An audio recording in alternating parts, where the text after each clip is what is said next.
Metanoia ministries YouTube ചാനലിലേക്ക് ഏവർക്കും സ്വാഗതം. നമ്മൾ വിവിധ അന്ത്യകാല സംഭവങ്ങളിലെ വിവിധ കാര്യങ്ങളെക്കുറിച്ച് ചിന്തിച്ചു. കഴിഞ്ഞ ദിവസങ്ങളിലൊക്കെ ആൻറ്റി ക്രൈസ്റ്റിൻ്റെ ഭരണവും അതുമായിട്ട് ബന്ധപ്പെട്ട ചില കാര്യങ്ങളായിരുന്നല്ലോ ചിന്തിച്ച്.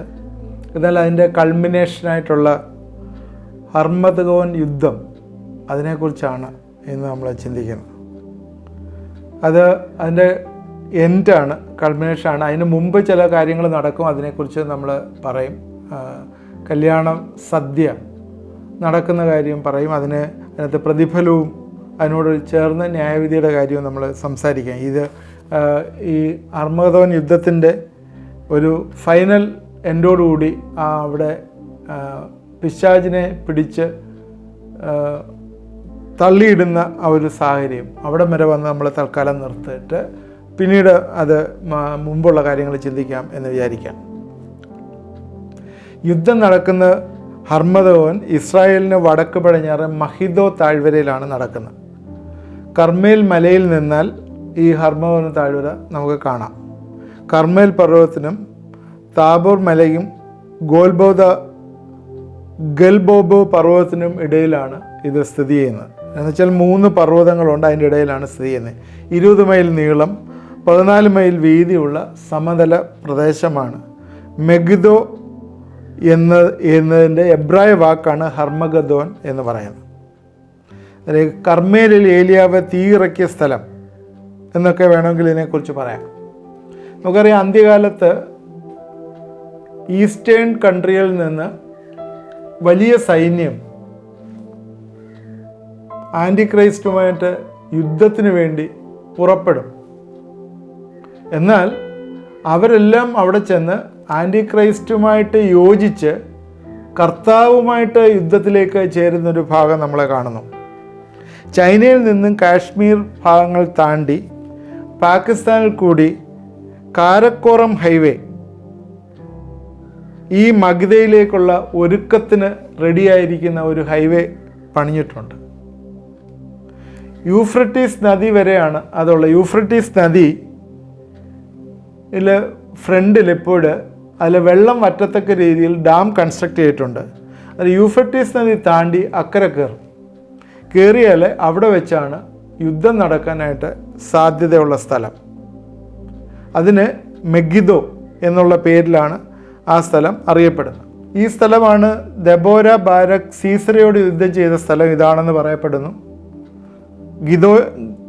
ഗിദെയോന്യരും സൈന്യവും മിദ്യാന്യരെ തോൽപ്പിച്ചത് ഇവിടെ വെച്ചാണെന്ന് പറയപ്പെടുന്നു. ഇങ്ങനെ ഒരുപാട് യുദ്ധങ്ങൾ നടന്നിരുന്ന ഒരു സ്ഥലമാണ് ഇത്. അവിടെയാണ് ഹർമഗദോൻ എന്ന് പറഞ്ഞ അന്ത്യയുദ്ധം നടക്കുന്നത്.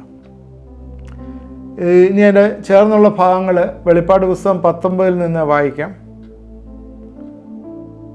വെളിപ്പാട് പുസ്തകം 19-ന്റെ 11-ാം വാക്യം തൊട്ട്, അനന്തരം സ്വർഗം തുറന്നിരിക്കുന്നത് ഞാൻ കണ്ടു. ഒരു വെള്ളക്കുതിര പ്രത്യക്ഷമായി. അതിന്മേലിരിക്കുന്നവന് വിശ്വസ്തനും സത്യവാനും എന്നു പേർ. അവൻ നീതിയോട് വിധിക്കുകയും പോരാടുകയും ചെയ്യും. അവൻ്റെ കണ്ണ് അഗ്നിജാല, തലയിൽ അനേകം രാജമുടികൾ, എഴുതിയിട്ടുള്ളൊരു നാമം അവനുണ്ട്. അത് അവനല്ലാതെ ആർക്കും അറിഞ്ഞുകൂടാ. അവൻ രക്തം തളിച്ച ഉടുപ്പ് ധരിച്ചിരിക്കുന്നു. അവന് ദൈവവചനം എന്ന പേർ. സ്വർഗത്തിലെ സൈന്യം നിർമ്മലവും ശുഭ്രവുമായ വിശേഷ വസ്ത്രം ധരിച്ച് വെള്ളക്കുതിരപ്പുറത്ത് കയറി അവനെ അനുഗമിച്ചു. ജാതികളെ വെട്ടുവാൻ അവൻ്റെ വായിൽ നിന്ന് മൂർച്ചയുള്ള വാൾ പുറപ്പെടുന്നു. അവൻ ഇരുമ്പുകോൽ കൊണ്ട് അവരെ മേയ്ക്കും. സർവശക്തിയുള്ള ദൈവത്തിൻ്റെ കോപവും ക്രോധവുമായ മദ്യത്തിൻ്റെ ചക്ക് അവൻ മെതിക്കുന്നു. രാജാതിരാജാവും കർത്താതി കർത്താവും എന്ന നാമം അവൻ്റെ ഉടുപ്പിന്മേലും തുടമേലും എഴുതിയിരിക്കുന്നു. ഒരു ദൂതൻ സൂര്യനിൽ നിൽക്കുന്ന ഞാൻ കണ്ടു. അവൻ ആകാശമധ്യേ പറക്കുന്ന സകല പക്ഷികളോടും രാജാക്കന്മാരുടെ മാംസവും സഹസ്രാധിപന്മാരുടെ മാംസവും വീരന്മാരുടെ മാംസവും കുതിരകളും കുതിരപ്പുറത്തിരിക്കുന്നവരുടെ മാംസവും സ്വതന്ത്രന്മാരും ദാസന്മാരും ചെറിയവരും വലിയവരുമായ എല്ലാവരുടെയും മാംസവും തിന്നാൻ മഹാദൈവത്തിൻ്റെ അത്താഴത്തിന് വന്നുകൂടുകയില്ലെന്ന് ഉറക്കെ വിളിച്ചു പറഞ്ഞു. കുതിരപ്പുറത്തിരിക്കുന്നവനോടും അവൻ്റെ സൈന്യത്തോട് യുദ്ധം ചെയ്യുവാൻ മൃഗവും ഭൂരാജാക്കന്മാരും അവരുടെ സൈന്യങ്ങളും വന്നുകൂടിയതെ ഞാൻ കണ്ടു. മൃഗത്തെ എൻ്റെ മുമ്പാകെ താൻ ചെയ്ത അടയാളങ്ങളാൽ മനുഷ്യരെ ചതിച്ച മൃഗത്തിൻ്റെ മുദ്ര ഏൽപ്പിക്കുകയും അതിനെ നമസ്കരിക്കുകയും ചെയ്ത കള്ളപ്രവാചനെയും പിടിച്ചു കെട്ടി ഇരുവരെയും ഗന്ധകം കത്തുന്ന തീപ്പൊയ്കയിൽ ജീവനോടെ തള്ളിക്കളഞ്ഞു. ശേഷിച്ചവരെ കുതിരപ്പുറത്തിരിക്കുന്നതിൻ്റെ വായിൽ നിന്ന് പുറപ്പെടുന്ന വാൾ കൊണ്ട് കൊന്ന് അവരുടെ മാംസം തിന്ന് പക്ഷികൾക്ക് തൃപ്തി വന്നു. അർമ്മദോൻ യുദ്ധത്തിൻ്റെ ഒരു പരിസമാപ്തിയാണ് ഇപ്പം വായിച്ച് കേൾപ്പിച്ചത്. കർത്താവ് തൻ്റെ വിശുദ്ധന്മാരോടൊത്ത് ഉയരത്തിൽ നിന്ന് താഴോട്ട് കുതിരപ്പുറത്ത്, വെള്ളക്കുതിരപ്പുറത്ത് വരുന്നു. അവന് കണ്ണ് അഗ്നിജാല, തലയിൽ അനേകം രാജമുടികൾ, പൂർണ്ണ അധികാരത്തോടു കൂടിയാണ് വരുന്നത്. അവൻ വരുന്നത് എന്തിനാണ്? എന്നേക്കുമായിട്ടുള്ള പൈശാചികമായിട്ടുള്ള ഭരണം ഭൂമിയിൽ അവസാനിപ്പിക്കുക എന്നുള്ള ഉദ്ദേശത്തോടെയാണ് വരുന്നത്. ഇതേ സ്ഥലം ഇത് ഈജിപ്തും സിറിയയും മെസപ്പൊട്ടോമിയയും തമ്മിൽ ബന്ധിപ്പിക്കുന്ന ഒരു സ്ഥലമാണിത്. ഇത് തന്നെ ശലോമോൻ രാജാവിൻ്റെ സൈനിക താവളം എവിടെയായിരുന്നു എന്ന് 1 രാജാക്കന്മാർ 9:15 പറയുന്നു. ബൈബിളിൽ നിന്നുള്ള ഈ അർമ്മദോൻ യുദ്ധത്തിന് പല പേരുകളുണ്ട്. ആ പേരുകളെ ഞാനൊന്ന് സൂചിപ്പിക്കാം. ഒന്ന്, യഹോവയുടെ പ്രതികാര ദിവസം. യെശയ്യാവ് 34:8 യഹോവയുടെ പ്രതികാരം നടത്തുന്ന ദിവസവും സിയോൻ്റെ വ്യവഹാരത്തിൽ പ്രതിഫലം കൊടുക്കുന്ന സംവത്സരവുമാവുന്നു. അവിടെ വന്ന് ആ ഒരു ടൈം എൻഡ് ചെയ്യാണ്. അതിനുശേഷം അവിടെ സിയോന് പ്രതിഫലം കൊടുക്കുന്ന സംവത്സരം സ്റ്റാർട്ട് ചെയ്യാണ്. യഹോവയുടെ പ്രതികാര ദിവസം. യെശയ്യാപ്രവചനം 63:17, യോവേൽ 3:12. ഇവിടെ എല്ലാം തന്നെ ഇപ്പം നമ്മൾ അതുപോലെ വെളിപ്പാട് പുസ്തകം 14:19 യഹോവയുടെ കൊയ്ത്ത് ദിവസം എന്ന് പറയുന്നു. പ്രതികാരത്തിൻ്റെ കൊയ്ത്ത്. മലാക്കി 4:1-5 പറയുന്നത് ചൂള പോലെ കത്തുന്ന ദിവസം. വെളിപ്പാട് പുസ്തകം 16-ാം അധ്യായത്തിൻ്റെ 14-ാം വാക്യത്തിൽ സർവ്വഭൂതലത്തിലുള്ള രാജാക്കന്മാരെ സർവശക്തനായ ദൈവത്തിൻ്റെ മഹാദിവസത്തിലേക്ക് യുദ്ധത്തിന് കൂട്ടിച്ചേർപ്പാൻ അത്ഭുതങ്ങൾ ചെയ്തുകൊണ്ട് അവരുടെ അടുക്കിലേക്ക് പുറപ്പെടുന്ന ഭൂതാത്മാക്കൾ തന്നെ. അന്നേരം സർവ്വഭൂതലത്തിലുമുള്ള രാജാക്കന്മാരെ ആ മഹാദിവസത്തിലേക്ക് കൂട്ടിച്ചേർക്കും, യുദ്ധത്തിൻ്റെ ദിവസത്തിലേക്ക് കൂട്ടിച്ചേർക്കുന്നതായിട്ട് എഴുതുന്നു. അതുകൊണ്ട് യഹോവയുടെ പ്രതികാര ദിവസം, യഹോവയുടെ കൊയ്ത്ത് ദിവസം, ചൂള കത്തുന്ന പോലുള്ള ദിവസം, മഹാദിവസം. ഒരർത്ഥത്തിൽ സകല യുദ്ധങ്ങളുടെയും അവസാനമായിട്ടുള്ള യുദ്ധമായിട്ട് അർമ്മദോൻ യുദ്ധം കാണിക്കുന്നു. 14, 16, 17, 19 അധ്യായങ്ങളിലൊക്കെ എല്ലാ രാജ്യങ്ങളും വിവിധ കൂട്ടങ്ങളായിട്ട് വ്യത്യസ്തമായ രീതിയിൽ ഈ യുദ്ധത്തിലേക്ക് വരുന്നതായിട്ട് നമ്മൾ കാണുന്നു. വെളിപ്പാട് പുസ്തകം 14, 16, 17, 19 അവിടെ എല്ലാം അതിൻ്റെ ഒരു ഹിന്റ്, അതിൻ്റെയൊക്കെ ഉറവിടമായിട്ട് കാണുന്നുണ്ട്. എതിർ ക്രിസ്തുവിനെ രാജാവാക്കി ലോകം മുഴുവൻ വാഴുമ്പോൾ 10 രാജ്യങ്ങളുമായിട്ട് ചേർന്ന് ഇസ്രായേലിനെ സ്വാധീനിച്ച് ഉടമ്പടിയെല്ലാം നടത്തി അങ്ങനെ അവരെ ഭരിക്കുമ്പോൾ ആ സമയത്ത് മനസ്സിലാക്കേണ്ട വിഷയം, ഈ പീഡ അനുഭവിക്കുന്ന കുറേ പേരുണ്ട്. കാരണം അവൻ ആലയം പണിഞ്ഞ് യഹൂദന് കൊടുത്ത് ആലയത്തിനകത്ത് യവൻ്റെ പ്രതിമയെ വെച്ച് നമസ്കരിക്കാനൊക്കെ പറയുമ്പോഴത്തേക്ക് യഹൂദൻ മനസ്സിലാവും ഇതെല്ലാം അവൻ കള്ളത്തരം പറയായിരുന്നു. അവനെതിരായിട്ട് നിൽക്കുന്ന യഹൂദനെ കൊല്ലുവാനായിട്ട് യവൻ ആളിനെ അയക്കും. അന്നേരം അവിടെ ഓടിപ്പോകുന്ന ഒരു സംഭവമുണ്ട്. അതിനൊക്കെയാണ് ആ സമയങ്ങളിലൊക്കെയാണ് യേശുക്രിസ്തു ഒലിവുമലയിലേക്ക് വീണ്ടും വരുന്നതായിട്ട് കാണാം. അന്നേരം മറ്റുള്ളവരെ ആകർഷിക്കാനായിട്ട് യവൻ ഒരുപാട് അത്ഭുതങ്ങളും അടയാളങ്ങളും ചെയ്യും, അനേകം ആളുകളെ ആകർഷിക്കുവാനായി. ഈ സക്കറിയ പ്രവചനം 12-ാം അധ്യായത്തിൻ്റെ 9-ാം വാക്യത്തിൽ ഇങ്ങനെ പറയുന്നു, അന്നാളിൽ ഞാൻ യെരുശലേമിന് നേരെ വരുന്ന സകല ജാതികളെയും നശിപ്പിപ്പാൻ നോക്കും. 10-ാം വാക്യത്തിൽ ഇസ്രായേലിനെ ഇസ്രായേലിൻ്റെ ഉള്ള വീണ്ടെടുപ്പാണ്. 11-ാം വാക്യത്തിൽ അന്നാളിൽ മെഗിദ്ദോ താഴ്വരയിൽ ഹദ്രിമ്മോനിലെ വിലാപം പോലെ യെരുശലേമിലൊരു മഹാവിലാപം ഉണ്ടാകും.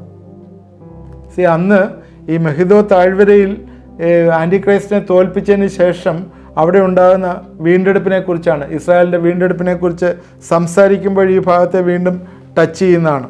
യേശുക്രിസ്തു അവിടെ രാജാവായി വരുന്നത് വേറും കിരീടം വെച്ചുകൊണ്ടല്ല വരുന്നത്, ജയാളിയായിട്ട് അനേക രാജമുടികളുള്ള സകല അധികാരമുള്ള രാജാവായ ക്രിസ്തുവായിട്ടാണ് വരുന്നത്.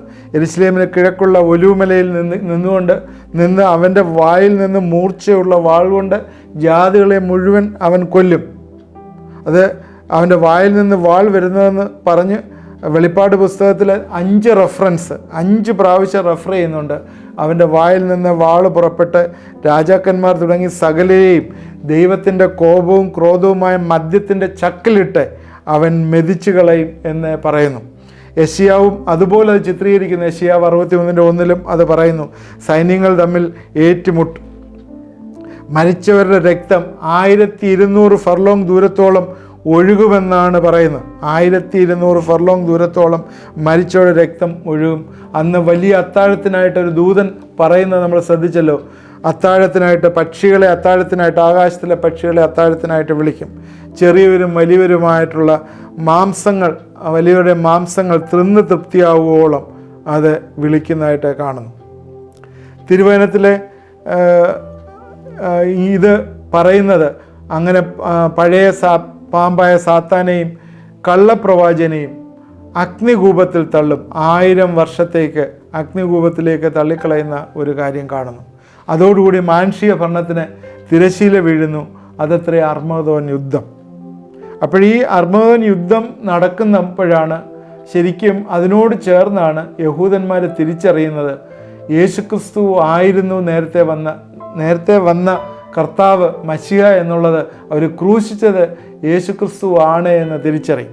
സക്കറിയ പ്രവചനം നേരത്തെ പറഞ്ഞ പോലെ 12-ാം അധ്യായത്തിൽ അവരുടെ വലിയ വീണ്ടെടുപ്പ് അവിടെ നടക്കുന്നതായിട്ട് കാണുന്നു. ഈ യുദ്ധത്തിൽ പ്രധാനമായി 5 കാര്യങ്ങളാണ് ഇവിടെ സംഭവിക്കുന്നത്. വെളിപ്പാട് പുസ്തകം 16:12 യൂഫ്രട്ടീസ് നദി 6ാമത്തെ ക്രോധകലശം ഒഴിക്കുന്നതോടുകൂടി നദി വറ്റി വഴി ഒരുക്കപ്പെടുകയാണ്.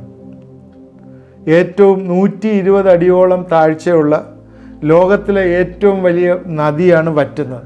ഇപ്പോൾ തന്നെ അതിൻ്റെ മുൻഭാഗത്തിൽ എയർലി അത് ആ നദിയുടെ ഉത്ഭവത്തിൽ കഴിഞ്ഞ് കുറച്ച് വരുന്ന ഭാഗത്ത് ഡാം കെട്ടുന്നുണ്ട് എന്ന് പറയുന്നുണ്ട്. അതിൽ അവിടെ തന്നെ വെള്ളം കുറയുന്നുണ്ട്. എന്നാൽ ആ നദി 16:12 പറയുന്നത് വറ്റുന്നു എന്നുള്ളതാണ്.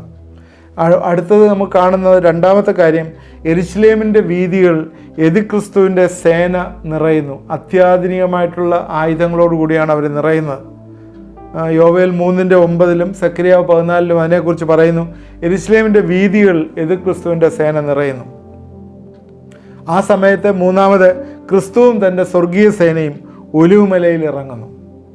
വെളിപ്പാട് പുസ്തകം 19:11 നമ്മൾ വായിച്ചാണ്. അവർ വെള്ളക്കുതിരപ്പുറത്ത് കർത്താവും സേനയും സ്വർഗീയ സേനയും ഒലിവുമലയിലേക്ക് വരുന്നു. വെളിപ്പാട് പുസ്തകം 16:12 തൊട്ട് ഉള്ള വാക്യങ്ങളിൽ നമ്മൾ വായിക്കുന്നതാണ്. മുഴു ലോകത്തിൽ നിന്നും എതിർ ക്രിസ്തുവിന് എതിരായിട്ട് സേനകൾ വരുന്നു. എതിർ ക്രിസ്തുവിനോട് കൂടെ മുഴു ലോകത്തിൽ നിന്നും, എതിർ ക്രിസ്തുവിനെതിരായിട്ടല്ല, എതിർ ക്രിസ്തുവിനോട് കൂടെ മുഴു ലോകത്തിൽ നിന്നും സേന വരുന്നു. എതിർ ക്രിസ്തു പറയും, യേശു അവിടെ മലയിൽ വരുമ്പോഴേ, ഒലിവുമലയിൽ വരുമ്പോഴേ എതിർ ക്രിസ്തു പറയും, ഇതാണ്ട് വേറെ കൺട്രിയിൽ നിന്ന്, വേറെ ഗോളത്തിൽ നിന്ന് ഏതാണ്ട് ഏലിയൻസൊക്കെ വന്നിരിക്കുന്നു, ഏലിയൻസ് എല്ലാം വേറെ ഗോളത്തിൽ നിന്ന് വന്നിരിക്കുന്നു എന്നൊക്കെ പറഞ്ഞ് എതിർ ക്രിസ്തു ആളുകളെ എല്ലാം കൂട്ടിയിട്ട് പോഷ്ക്ക് പറഞ്ഞ് അവരെ തെറ്റിക്കും. നമുക്ക് അവരോട് യുദ്ധം ചെയ്യണം, വേറെ ഗോളത്തിൽ നിന്ന് വന്നിരിക്കുകയാണ്, ഏലിയൻസ് വന്നിരിക്കുന്നു എന്നൊക്കെ പറഞ്ഞിട്ട് ആളുകളെ തെറ്റിദ്ധരിപ്പിക്കും. അങ്ങനെ മുഴുവൻ ജനങ്ങളും മുഴുവൻ സേനയും എതിർ ക്രിസ്തുവിനോട് ചേരുന്നതായിട്ട് കാണും. എതിർ ക്രിസ്തുവിനോട് ചേർന്ന് കർത്താവിനോട് യുദ്ധം ചെയ്യും. 5ാമത്തെ കാര്യം, ക്രിസ്തുവിൻ്റെ വായിൽ നിന്ന് പുറപ്പെടുന്ന വാളിനാൽ സകലരും കൊല്ലപ്പെടും, യെരുശലേം ജയിക്കും. ക്രിസ്തുവിൻ്റെ വായിൽ നിന്ന് വരുന്ന വാളിനാൽ. അതിനു മുമ്പ് തന്നെ അവനെ ജീവനോട് പിടിച്ച്, മൃഗത്തെയും കള്ളപ്രവാചനെയും ജീവനോട് പിടിച്ച് നരകത്തിലേക്ക് തള്ളും. ആ നരകത്തിൻ്റെ ഉദ്ഘാടനമാണ്. നരകം ഉണ്ടാക്കിയിരിക്കുന്നത് എന്തിനു വേണ്ടിയാണ്? എവർക്ക് വേണ്ടിയാണ്? ദൈവത്തെ അനുസരിക്കാത്ത ഈ ദൂതന്മാർക്ക് വേണ്ടി ഉണ്ടാക്കി വെച്ചിരിക്കുന്നതാണ്. അതിൽ ആദ്യത്തെ ഉദ്ഘാടനമാണ് കള്ളപ്രവാചകനെയും ഈ മൃഗത്തെയും പിടിച്ച് അതിലേക്കിടും എന്നുള്ളതാണ്. അപ്പോഴേ ഈ പ്രധാനപ്പെട്ട ഈ 5 ഇൻസിഡൻ്റാണ് ഇവിടെ നടക്കുന്നത്. ഇതിനകത്ത് പ്രത്യേകം ശ്രദ്ധിക്കേണ്ട ഒരു കാര്യം, ഇവിടെ ദൈവം തൻ്റെ നീതി നടപ്പാക്കാൻ പോവുകയാണ്. ദൈവം തന്നെ നീതി നടപ്പാക്കുകയാണ്. അതിനുശേഷം 1000 ആണ്ട് വാഴ്ചയും വരികയാണ്. അതിനി നമ്മൾ അടുത്ത എപ്പിസോഡിൽ ചിന്തിക്കും. അതിന് മുമ്പായിട്ട് 2 കാര്യങ്ങൾ നമ്മൾ വിട്ടുപോയത് നമ്മൾ ചിന്തിക്കാനായിട്ടുണ്ട്. ഈ അർമ്മദോൻ യുദ്ധം നടക്കുന്നതിന് മുമ്പ് ഒരു കല്യാണ സദ്യ ഉണ്ട് അവിടെ ആകാശത്തിൽ. ചില ആളുകൾ പറയുന്നു അത് അവിടെയല്ല നടക്കുന്നത്, അത് 1000 ആണ്ട് വാഴ്ചക്കാലത്താണ് നടക്കുന്നത്. അവിടെ ആത്മാക്കളെ ഉള്ളൂ. ഈ യുദ്ധത്തിന് ശേഷമാണ് എല്ലാവരും ഉയർത്തെഴുന്നേറ്റ് വരുന്നത്. പഴയ നിയമ വിശുദ്ധന്മാരെല്ലാം ഉയർത്തെഴുന്നേറ്റ് വരുന്നത്. ഈ പഴയ നിയമ വിശുദ്ധന്മാർ ഉയർത്തെഴുന്നേറ്റ് വന്നതിന് ശേഷം അവിടെ ആത്മാക്കൾ മേളിലുണ്ടായിരുന്നു. എന്നാൽ ഉയർത്തെഴുന്നേറ്റ് ശേഷമാണ് സദ്യ നടക്കുന്നതെന്നും ഒരു ചിന്തയുണ്ട്. എന്നാലും നമ്മൾ ഇനിയിപ്പോൾ അടുത്ത ദിവസങ്ങളിൽ ഈ കല്യാണ സദ്യയെക്കുറിച്ച് ചിന്തിക്കും. അത് കല്യാണ സദ്യയ്ക്ക് മുമ്പ് നടക്കുന്ന പ്രതിഫലങ്ങളെക്കുറിച്ച് ചിന്തിക്കും. തീർച്ചയായും ഇന്നത്തെ ചിന്ത നിങ്ങൾക്ക് പ്രയോജനമായി തീർന്നു എന്ന് വിചാരിക്കുന്നു. ഇന്നത്തെ ഈ എപ്പിസോഡ് ഇവിടെ അവസാനിപ്പിക്കുകയാണ്. ഇത് കേട്ട എല്ലാവർക്കും ഇത് അനുഗ്രഹപ്രദമായി എന്ന് വിശ്വസിക്കുന്നു. തീർച്ചയായും ഇങ്ങനെ സാത്താൻ്റെ ഒരു എൻഡ് ഇവിടെ വന്നു ചേരുകയാണ്. അർമ്മദോൻ യുദ്ധത്തിൽ യേശുക്രിസ്തു വന്ന് ഇവരെ ഈ സൈന്യത്തെ മുഴുവൻ എൻ്റെ വായിൽ നിന്ന് പുറപ്പെടുന്ന വാളിനാൽ തോൽപ്പിച്ച് രാജ്യം സ്ഥാപിക്കുന്നതിൻ്റെ ആദ്യത്തെ പടിയായിട്ടാണ് അത് നടക്കുന്നത്. തീർച്ചയായും തുടർന്ന് ഇത് കാണണം. ഇതിനകത്ത് കുറച്ച് കാര്യം കൂടെ പറയാനായിട്ടുണ്ട്. അടുത്ത എപ്പിസോഡിൽ അത് കംപ്ലീറ്റ് ചെയ്തതിന് ശേഷം നമുക്ക് പ്രതിഫലത്തിലേക്ക് കയറാമെന്ന് വിചാരിക്കുന്നു. തീർച്ചയായും ഇതെല്ലാവരും കാണണം. നിങ്ങൾ മറ്റുള്ളവർക്ക് ഷെയർ ചെയ്ത് കൊടുക്കണം. ദൈവം നമ്മളെ അനുഗ്രഹിക്കട്ടെ. നമുക്ക് പ്രാർത്ഥിക്കാം. ദൈവമായ കർത്താവേ, ഇത് കണ്ടുകൊണ്ടിരിക്കുന്ന എല്ലാവരെയും നീ അനുഗ്രഹിക്കണമേ എന്ന് പ്രാർത്ഥിക്കുന്നു. ദൈവമേ, ഞങ്ങൾ അർമ്മദോൻ യുദ്ധത്തെക്കുറിച്ചാണെന്ന് ചിന്തിച്ചത്. അന്ത്യം കർത്താവെ, നീ കർത്താവ് പിശാചിനും അവൻ്റെ മക്കൾക്കുമുള്ള അന്ത്യം ഞങ്ങൾ ഇതുവഴി കണ്ടല്ലോ കർത്താവെ. അവൻ ആളുകളെല്ലാം തെറ്റിച്ച് അനേകം ആളുകളെ ഇന്നും നരകത്തിലേക്ക് കൊണ്ടുപോയിക്കൊണ്ടിരിക്കുകയാണ്. അവൻ്റെ വാലെങ്ങനെ വലിച്ചു കൂട്ടിക്കൊണ്ടിരിക്കുകയാണ്. അനേകം ആളുകളെ ഇന്നും കള്ളത്തരം പറഞ്ഞ് നരകത്തിലേക്ക് കൊണ്ടുപോയിരിക്കുകയാണ്. ഞങ്ങൾ പ്രാർത്ഥിക്കുന്നു, ഈ നാളുകൾ കർത്താവേ നിൻ്റെ വചനശക്തിയായിട്ട് ഓരോ ഹൃദയങ്ങളിൽ ചെന്ന് ആളുകൾ രൂപാന്തരപ്പെടുവാനായിട്ട് പ്രാർത്ഥിക്കുന്നു. ഇത് കണ്ടുകൊണ്ടിരിക്കുന്ന ചില വ്യക്തികളുടെ ഭവനങ്ങളിലുള്ള ആളുകൾ യേശുവിനെ അറിയാത്തവരുണ്ട്. അവർ യേശുവിനെ അറിയണമെന്ന ആഗ്രഹത്തോടുകൂടി ഇത് കാണുകയും പ്രാർത്ഥിക്കുകയും ചെയ്യുന്നു. ഞങ്ങളെ അനുഗ്രഹിച്ച് പ്രാർത്ഥിക്കുകയാണ്. ആ ഭവനത്തിലെല്ലാം പരിശുദ്ധാത്മാവിൻ്റെ ശക്തി ഇന്ന് രാത്രികാലം ഇടപെടട്ടെ എന്ന് പ്രാർത്ഥിക്കുന്നു. ആ ഭവനങ്ങളിലെല്ലാം യേശുവിൻ്റെ ശക്തി ഇന്ന് വ്യാപരിക്കട്ടെ എന്ന് പ്രാർത്ഥിക്കുന്നു. അവിടെയൊക്കെ ഹൃദയങ്ങളിൽ നിന്ന് രൂപാന്തരം വന്നു ചേരട്ടെ എന്ന് പ്രാർത്ഥിക്കുന്നു. മാനസികമായിട്ടുള്ള പിരിമുറുക്കത്തിൽ നിന്ന് ഇന്ന് വിടുതൽ വരട്ടെ എന്ന് പ്രാർത്ഥിക്കുന്നു. പല അഡിക്ഷൻസും അവരെ വിട്ടുപോകട്ടെ എന്ന് പ്രാർത്ഥിക്കുന്നു. പല രീതിയിൽ കെട്ടപ്പെട്ടിരിക്കുന്ന ബോണ്ടേജസ് യേശുവിൻ്റെ നാമത്തിൽ നിന്ന് പൊട്ടിപ്പോകട്ടെ എന്ന് പ്രാർത്ഥിക്കുന്നു. മാനസികമായിട്ടുള്ള സൗഖ്യം ആ ഭവനങ്ങളിലേക്ക് കൊടുക്കട്ടെ എന്ന് പ്രാർത്ഥിക്കുന്നു. ചില സഹോദരിമാർ ഭർത്താക്കന്മാർക്ക് വേണ്ടിയും കുഞ്ഞുങ്ങൾക്ക് വേണ്ടിയും മുട്ടിപ്പായി പ്രാർത്ഥിക്കുന്നു. ദൈവമേ, അവരുടെ പ്രാർത്ഥന കേൾക്കുകയും ആ ഭവനത്തിലെ സമാധാന അന്തരീക്ഷം കൊടുക്കുകയും എല്ലാവരും കർത്താവിനെ അറിയുവാനായിട്ട് ഇടവരികയും ചെയ്യട്ടെ എന്ന് പ്രാർത്ഥിക്കുന്നു. കർത്താവേ, പ്രാർത്ഥന കേട്ടോർത്ത് സ്തോത്രം, അനുഗ്രഹിക്കുന്ന സ്തോത്രം. യേശു ക്രിസ്തുവിന്റെ നാമത്തിൽ പ്രാർത്ഥിക്കുന്നു, കേൾക്കുമാറാകണമേ. ആമേൻ. ഇത് കണ്ട് എല്ലാവരെയും ദൈവം അനുഗ്രഹിക്കും. തുടർന്നും ഇത് വാച്ച് ചെയ്യണം. നിങ്ങളുടെ പ്രെയർ റിക്വസ്റ്റുകൾ വാട്സാപ്പ് നമ്പറിൽ അയച്ചു തന്നാൽ നിങ്ങൾക്ക് വേണ്ടി പ്രാർത്ഥിക്കുന്നതാണ്. ദൈവം നമ്മളെ എല്ലാവരെയും അനുഗ്രഹിക്കട്ടെ.